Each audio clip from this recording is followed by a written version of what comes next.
Basically हम लोग इस वीडियो में समझेंगे कि क्वेश्चंस के फॉर्मेट कैसे बनाने हैं और ताकि वो एडेंसो के एलएमएस पे आराम से आप अपलोड कर सकिए।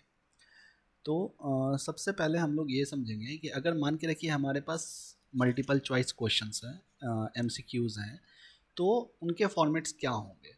तो जैसे यहाँ पे हमको दिख रहा होगा कि Q.1 यानी कि अगर हम लोग पहला क्वेश्चन बना रहे हैं Q.1, उसके बाद यहाँ पे हमने क्वेश्चन का बॉडी लिख दिया, उसके नीचे हमारे ये सारे ऑप्शंस डाल दिए।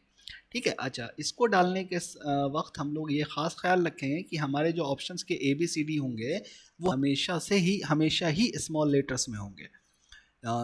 उसके बाद उसी तरह से मैंने दूसरा भी क्वेश्चन वैसे ही रखा हुआ है MCQ का ही कि Q.2। ठीक है। उसके बाद फिर क्वेश्चन बॉडी और नीचे ऑप्शंस।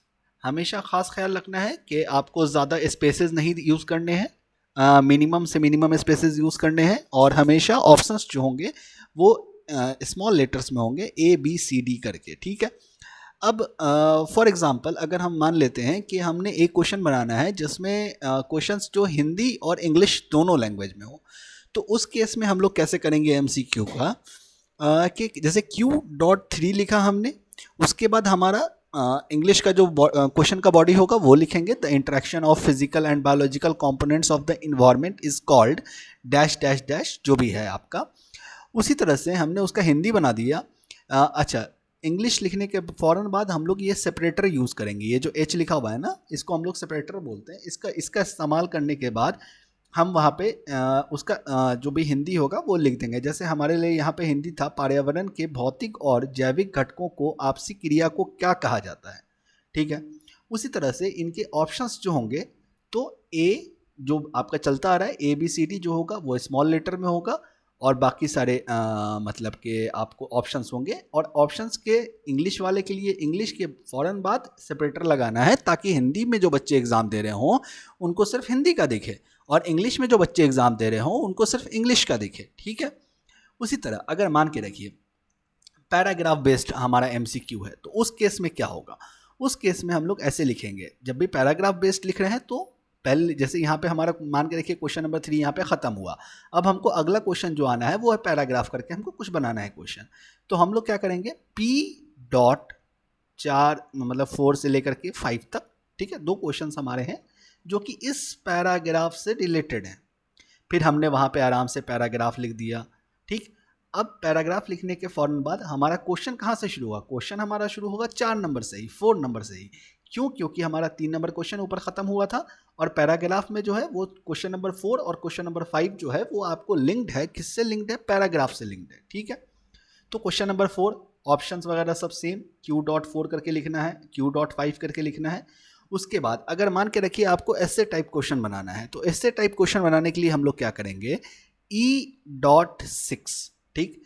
याद रखना है हमेशा E.6 अगर ऐसे टाइप का क्वेश्चन बनाना है तो, और हम एक ऐसे के लिए एक जो भी आपका ज़रूरत के हिसाब से आपने जो भी क्वेश्चन तैयार किया होगा वो आपको वहाँ पे लिख देना है। ठीक है। मैथमेटिक्स का क्वेश्चन है, ये आप वेक्टर का देख लीजिए, ऐसे आराम से इसका जो भी होगा इस्तेमाल सबका एकदम Q.7। ठीक। अच्छा, अगर मान के रखिए इमेज बेस्ड क्वेश्चन है कि आपको इमेज देना है, तो आपको क्या करना है, Q.8 क्वेश्चन। अच्छा, यहाँ पे हमको हिंदी में क्वेश्चन बनाना था, दैट्स वाई हमने सेपरेटर लगाया ताकि हिंदी वाले बच्चों को दिख सके। ओके।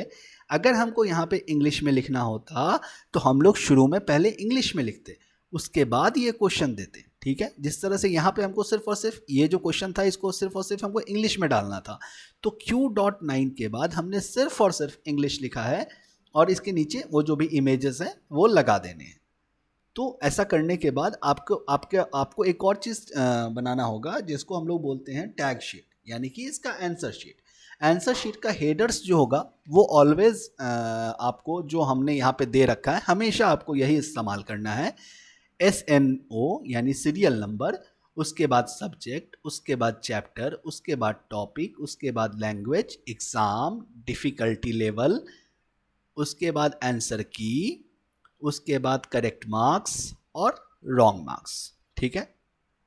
अब यहाँ पे आप एक ही क्वेश्चन में आप डिफरेंट डिफरेंट इस्तेमाल कर सकते हैं। फॉर एग्जांपल यहाँ पे मैंने साइंस, हिस्ट्री, सिविक्स वगैरह इस्तेमाल किया है, डिफरेंट सब्जेक्ट्स हैं, तो आप उसका इस्तेमाल कर सकते हैं, इसमें कोई भी दिक्कत नहीं होने वाली है।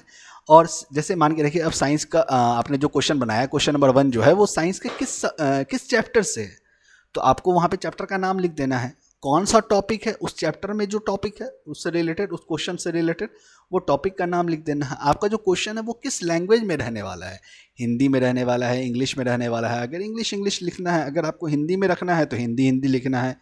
एग्ज़ाम किस टाइप का है, ट्रायल है, ऑप्शनल है, प्रैक्टिस है, क्या है वो लिख देना है वहाँ पे। और उसके बाद उस क्वेश्चन का लेवल क्या है, मतलब डिफ़िकल्ट है कि मॉडर्न है, सॉरी मॉडरेट है कि इजी है, आपको ये लिख देना है। उसके बाद आपको आंसर की, यानी कि आपने जो क्वेश्चन बनाया है, जो भी एमसीक्यू आपने बनाया है, उसको वहाँ पे आपको आंसर की में वो लिख देना है कि मतलब कि उसका कौन सा ऑप्शन सही है, ए बी सी डी, कौन सा ऑप्शन सही है, आपको वो लिख देना है। करेक्ट मार्क्स आपको जितना भी रखना है अपने हिसाब से आप रख सकते हैं। रॉन्ग मार्क्स मान के रखिए बहुत सारे होते हैं ना, कि जैसे मान के रखिए एक क्वेश्चन सही होने पे आपको 2 मार्क्स मिलेंगे, रॉन्ग अगर गलत आपने किया तो आपके 1 मार्क्स कट जाएंगे, तो वहाँ पे आपको वो वैसे उस हिसाब से मैनेज कर लेना है। तो ये था टोटल कि आपको क्वेश्चंस कैसे फॉर्मेट करने हैं, कैसे फॉर्मेट बनाने हैं, ताकि आप एडेंसो के एलएमएस पे आराम से अपलोड कर सकिए क्वेश्चन सारे। बहुत शुक्रिया।